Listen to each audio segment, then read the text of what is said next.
Gold price in Delhi. तो अभी gold का रेट चल रहा है 95,775 दिल्ली में। तो क्या मुझे इस वक्त गोल्ड खरीदना चाहिए? क्या आपको गोल्ड खरीदना चाहिए? आप में से कई सारे लोग बोलोगे अभी रिसेंटली गोल्ड जो है अपने ऑल टाइम हाई के आसपास चल रहा है। आप देख सकते हो MCX पर ही ये 1 लाख का मार्क ऑलमोस्ट टच करता करता रह गया। 1 लाख तक गया नहीं था, बट अगर आप फिजिकल गोल्ड लेने जाते तो आपको 1 लाख से ऊपर बढ़ता। अगर आप इस वक्त भी MCX का भाव देखोगे तो 91,700 है। तो ये गूगल पापा मुझे 95,700 क्यों बता रहे हैं? ये इतना ज़्यादा डिफरेंस क्यों है? वेल, इसके ऊपर मैं अलग से वीडियो बना चुका हूँ, आप आई बटन पर जाकर देख सकते हो। बट मोटा मोटा मैं आपको समझा देता हूँ। जो भी MCX पर रेट चल रहा होता है, जैसे चल रहा है 91,700, तो प्लस इस पे आप 3% कर लो, ये रफ आइडिया है। तो 94,400 के आसपास आपका भाव होना चाहिए, 400-500 के आसपास। अगर इससे ज़्यादा आपका ज्वेलर दे रहा है तो थोड़ा सा महंगा है, ठीक है। तो आप 1-2 ज्वेलर पे और भी फ़ोन करके पूछ सकते हो। तो मोटा मोटा 3% जो मैंने लगाया वो आप कह सकते हो कि GST का रेट लगा दिया, क्योंकि आप जो लेने जाओगे आपको महंगा पड़ेगा। बट सवाल ये नहीं है, सवाल ये है ये जो भाव है 95,700, क्या इस पर गोल्ड खरीदना चाहिए? मैं आपको रियलिटी बताता हूँ। मैंने जब गोल्ड खरीदना शुरू किया था तो 25-30 हज़ार के आसपास गोल्ड का भाव होता था। तब से मैं गोल्ड में अभी तक इन्वेस्ट कर रहा हूँ और मैं रेगुलरली इन्वेस्टमेंट करता हूँ, ठीक है। तो रेगुलर मतलब डेली बेसिस पे कुछ नियम है, वो मैं आपको इस वीडियो में बताऊंगा कि मैं खुद गोल्ड कैसे खरीदता हूँ। तो मेरे भी गोल्ड के रिजर्व्स बढ़ रहे हैं, ऑल्दो हमारी जो RBI है उसके भी गोल्ड के रिजर्व्स बढ़ रहे हैं। 97 बिलियन का गोल्ड रिजर्व है हमारी RBI के पास। 97 बिलियन डॉलर्स।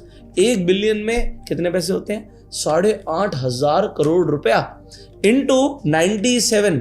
तो खुश हो जाइए, हमारी RBI के पास 8,24,500 करोड़ रुपए का गोल्ड है। बट मुझे लगता है इससे ज़्यादा तो हमारी इंडियन हाउस होल्ड फीमेल्स के पास होगा, है ना।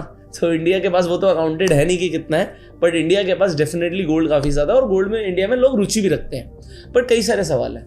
इतना बड़ा गोल्ड का प्राइस जो हो चुका है, क्या इस भाव पे गोल्ड खरीदना चाहिए? यहाँ पर 2 चीज़ें होती हैं। एक होता है FOMO, fear of missing out, क्योंकि गोल्ड में चल रही है ताबड़तोड़ तेजी, गोल्ड का भाव रुक ही नहीं रहा। अब क्या ये 2 लाख जाके मानेगा क्या? तो अगर हमने नहीं खरीदा तो इसे हम बोलते हैं फोमो। दूसरा होता है Phoebe, fear of being invested, मतलब आपने ऑलरेडी गोल्ड खरीदा हुआ है और आपको अब डर लग रहा है यार ये इतना बढ़ चुका है, अब ये गिरेगा तो मेरा नुकसान हो जाएगा। अच्छा, मैं आपसे एक वैसे सवाल पूछता हूँ और मैं आपको इससे एक साइकोलॉजी पहले देना चाहूँगा, फिर हम बाकी आगे बातें करेंगे।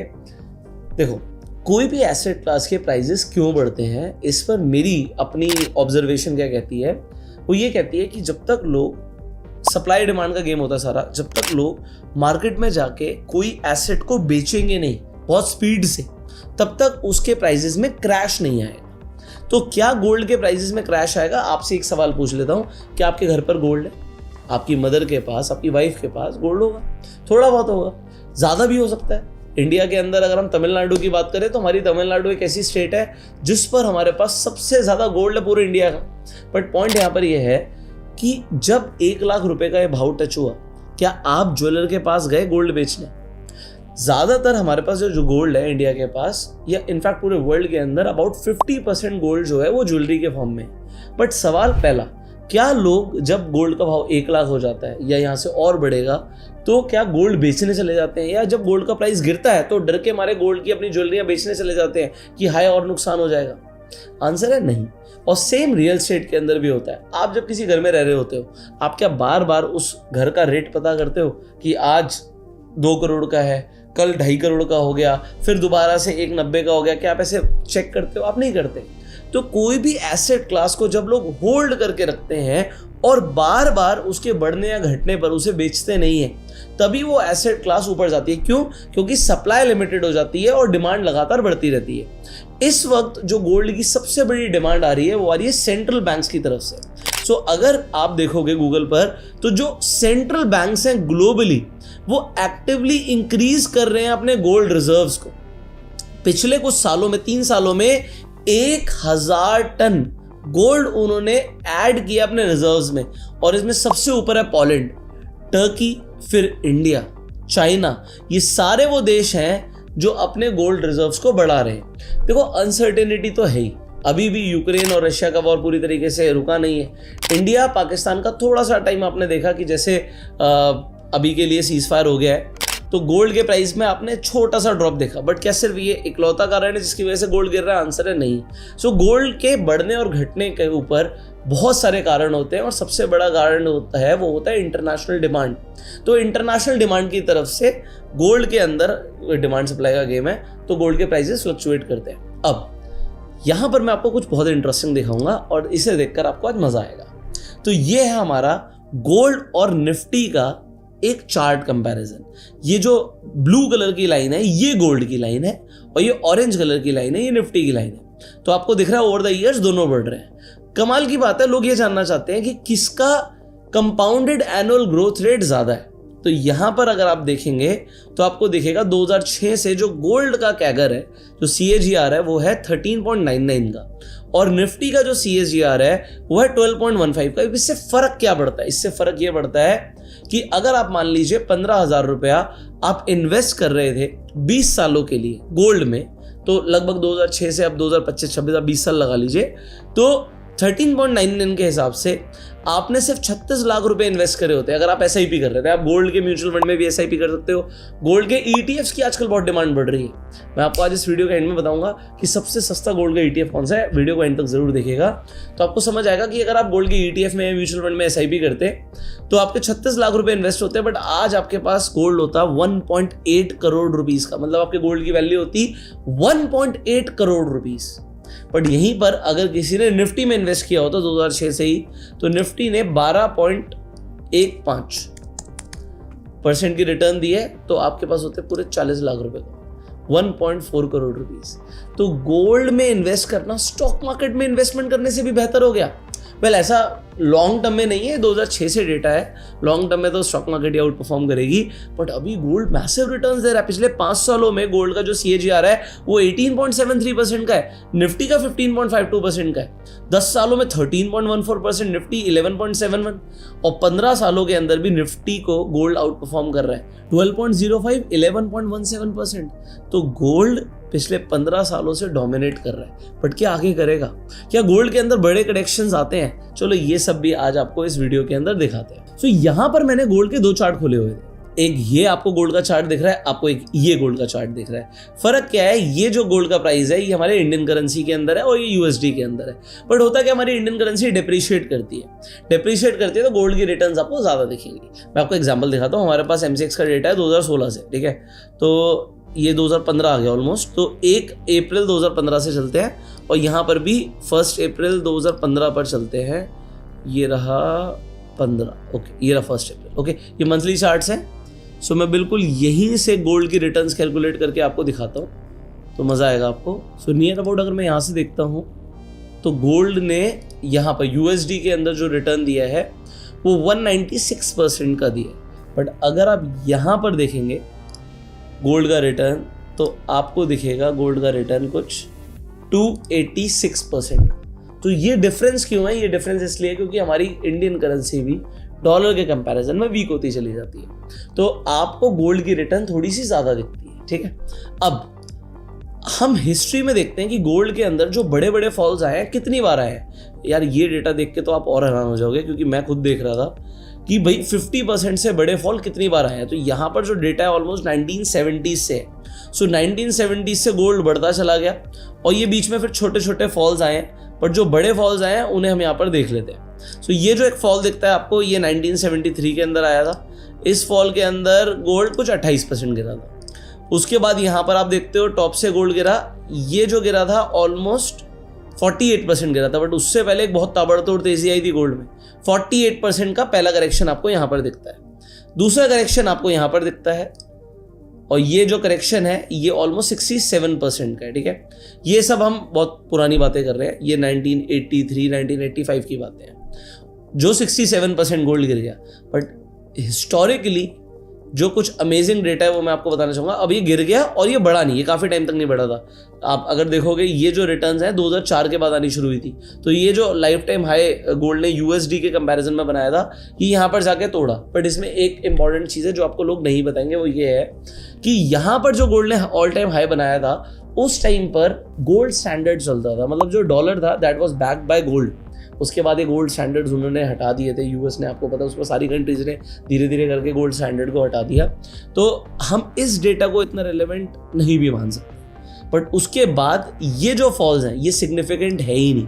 मतलब अगर आप देखोगे तो मुझे जो दिखा कि गोल्ड जो है एक बार यहाँ पर 30% करेक्ट हुआ और फिर ये 45% करेक्शन था, और ये जो करेक्शन है ये जो 2011 में आया था ऑलमोस्ट ये 2020, मतलब 10 साल गोल्ड की कोई खास रिटर्न्स नहीं थी। ये सिग्निफिकेंट है कि गोल्ड यहाँ पर 45% करेक्ट हुआ। उसके बाद हिस्ट्री के अंदर ये हम 1970 से डेटा देख रहे हैं कि गोल्ड भागता ही जा रहा है। तो यहाँ से हमें सीखने को मिला, मुझे पहली ऑब्जर्वेशन पता है क्या मिली, कि गोल्ड जनरली 10% भी करेक्ट नहीं करता। ऑल्दो साइडवेज रह सकता है, बट 10% से लेकर 20% एक हेल्दी करेक्शन जोन है गोल्ड का। तो 10 से 20% गोल्ड करेक्ट कर सकता है। मतलब अगर 1 लाख चला गया तो आप कह सकते हो कि हाँ 80,000 तक आ सकता है, बट क्या उससे नीचे जाएगा? हिस्ट्री के अंदर जो 40-45% के फॉल है वो 90-70 से लेकर अभी तक सिर्फ 3-4 ही है, तो बहुत ज्यादा बड़े फॉल्स नहीं है। और जब फॉल आता है तो उस टाइम पर क्या करना है, ये इस वीडियो का टेक अवे है जो आपको लेकर जाना चाहिए, जिस बेसिस पे मैं खुद गोल्ड में इन्वेस्टमेंट करता हूँ। देखो हम इन्वेस्टिंग जो करते हैं, कई सारे लोग इन्वेस्टिंग ऐसा सोचते हैं कि हम एक बार पैसा लगा देंगे और उसके बाद जो भी भाव पे हमने इन्वेस्ट किया, मान लीजिए आज आपने इस गोल्ड प्राइस पे 95-96,000 पे इन्वेस्टमेंट कर दिया, अब आप देखोगे यहाँ से प्राइस ऊपर गया नीचे गया। तो ज्यादातर लोग इन्वेस्टमेंट को इसी तरीके से देखते हैं, स्टॉक मार्केट में भी लोग इन्वेस्टमेंट को इसी तरीके से देखते हैं, बट मेरा थोड़ा सा नजरिया अलग है। मेरा नजरिया कुछ इस तरीके से है, क्या आप हर महीने पैसा कमाते हो? अगर आप कहोगे, अगर आप वर्किंग हो तो आप कहोगे हाँ हो सकता है आप अभी स्टूडेंट हो, इन फ्यूचर आप कमाओगे तो क्या आप हर महीने कमाओगे? हाँ जी, हर महीने हमारे को सैलरी आएगी या बिजनेस से इनकम आएगी। जब आपको हर महीने इनकम आ रही है तो आप हर महीने इन्वेस्टिंग के बारे में क्यों नहीं सोचते? अभी मैंने बताया कि अगर आप SIP भी करते, 2006 से भी कर रहे होते, तो भी आपको गोल्ड के अंदर रिटर्न्स अच्छे बन रहे होते, अगर आप कर रहे होते तो। बट ज्यादातर लोग नहीं करते। अगर आप इस वक्त गोल्ड के ETFs देखोगे तो गोल्ड भी कुछ 77-78 रुपीज़ के आसपास है। गोल्ड आप देखोगे, एक गोल्ड का ETF है जो कि सिर्फ 9 रुपए का है। मतलब अगर आपको इन्वेस्टमेंट करना है तो आप इसके अंदर SIP भी कर सकते हो। अब गोल्ड के ETF 9 रुपए का भाव है, आप कहते हो मेरे पास 90 रुपए हैं, आप 10 ETF खरीद सकते हो। आप कहते हो मेरे पास 900 रुपए हैं तो आप 100 ETF खरीद सकते हो। जितना आपके पास पैसा है उस हिसाब से आप ETFs खरीद सकते हो और आप उसे एक्यूमुलेट कर सकते हो। अच्छा, मेरा रूल क्या है? बड़ा सिंपल सा रूल है, वो मैं आपको बता देता हूँ। जब भी गोल्ड करेक्ट होता है तो पहले हम डेली टाइम फ्रेम पर जाते हैं। ये हमारा डेली टाइम फ्रेम है, ठीक है। सो डेली टाइम फ्रेम के अकॉर्डिंग मैं सिंपली रेड कैंडल्स पे बाय करता हूँ। तो बीच में अगर आप कहोगे कि गोल्ड के अंदर एक करेक्शन आया, ये करेक्शन जो है ये 2024 के अंदर एक बड़ा करेक्शन था। ये करेक्शन क्यों आया था ये आप मुझे प्लीज कमेंट में बताएंगे। सो जो गोल्ड है वो एक दिन में ऑलमोस्ट 5.7% गिरा था, एक दिन में। अगर आप गोल्ड में उत्सुकता रखते हैं तो आपको कमेंट में बताना है कि ये क्यों गिरा था, ठीक है। सो हिंट भी क्यों दूं यार मैं, आप बताओ ना क्यों गिरा था, है ना। थोड़ा कुछ ड्यूटी से रिलेटेड है, ठीक है, इतना मैंने आपको हिंट दे दिया।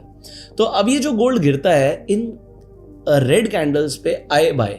सो मेरा बड़ा सिंपल सा रूल क्या होता है कि अगर गोल्ड रेट से 1% गिरा है तो मैं 25,000 रुपए का गोल्ड खरीद लेता हूँ। अब रोज तो गोल्ड गिरता नहीं है, बट जब भी गिरता है मैं 25,000 रुपए का गोल्ड खरीद लेता हूँ, एग्जाम्पल है। और अगर गोल्ड 2% गिरता है मैं 50,000 रुपए का गोल्ड खरीद लेता हूँ। अब जो भी आप हर महीने कमा रहे हो, इसी तरीके से आप अपने लिए रूल बना सकते हो कि गोल्ड अगर 1% गिरेगा मैं 1,000 रुपए का खरीद लूंगा, गोल्ड 2% गिरेगा मैं 2,000 का खरीद लूंगा। अब आप ऐसे मल्टीपल, जैसे मैं तो मल्टीपल अकाउंट्स में करता हूँ, मेरे अलग अलग पोर्टफोलियो है, तो उन पोर्टफोलियो में गोल्ड मेरे लिए एक हेज भी होता है। क्योंकि हिस्टोरिकली क्या देखा गया है कि जब भी शेयर मार्केट गिरती है, सो ये निफ्टी के रिटर्न्स है, देखो निफ्टी के रिटर्न्स है, अगर निफ्टी गिरती है तो उस टाइम पे जनरली गोल्ड बढ़ता है। अभी ये देखिए, ये आपको क्लियरली इकोनॉमिक साइकिल समझ आएगा कि जब भी यहाँ पर जो ब्लू कलर की लाइन है निफ्टी की लाइन है और जो येलो लाइन है ये गोल्ड की लाइन है, तो जब भी अनसर्टेनिटी आती है बाजार में गोल्ड का प्राइस शूट अप करता है। तो पोर्टफोलियो में एक हेज के लिए गोल्ड तो होता ही है और गोल्ड की रिटर्न्स भी हैं, और मैं गोल्ड को एवरेज भी करता हूँ, तो इसलिए मेरी गोल्ड की रिटर्न्स काफ़ी अच्छी रहती हैं। और गोल्ड को हम प्लेज करके ट्रेड भी करते हैं, तो हमारा ट्रिपल कंपाउंडिंग सिस्टम का पार्ट है। अगर आप ट्रिपल कंपाउंडिंग सिस्टम सीखना चाहते हो तो एक गूगल फॉर्म मिलेगा आपको, फ्री वेबिनार्स होते हैं हमारे, उन्हें आप ज्वाइन कर सकते हो।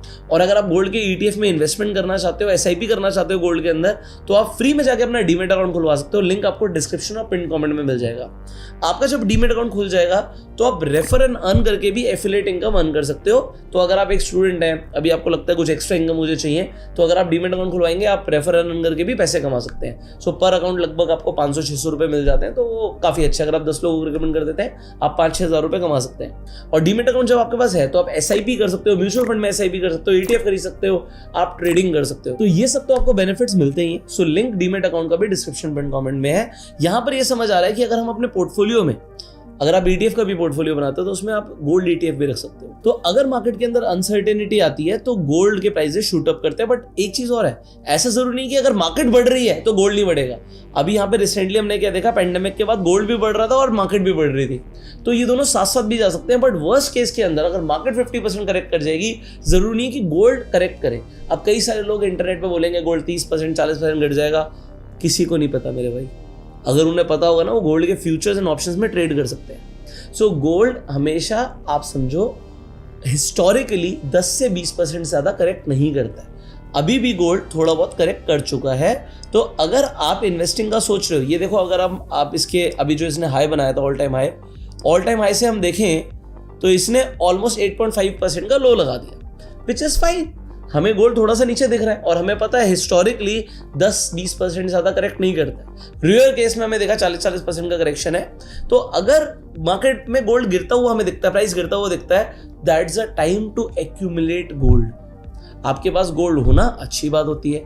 इंडिया के पास गोल्ड था, इसलिए हम 1991 के इकोनॉमिक क्राइसिस में बच गए।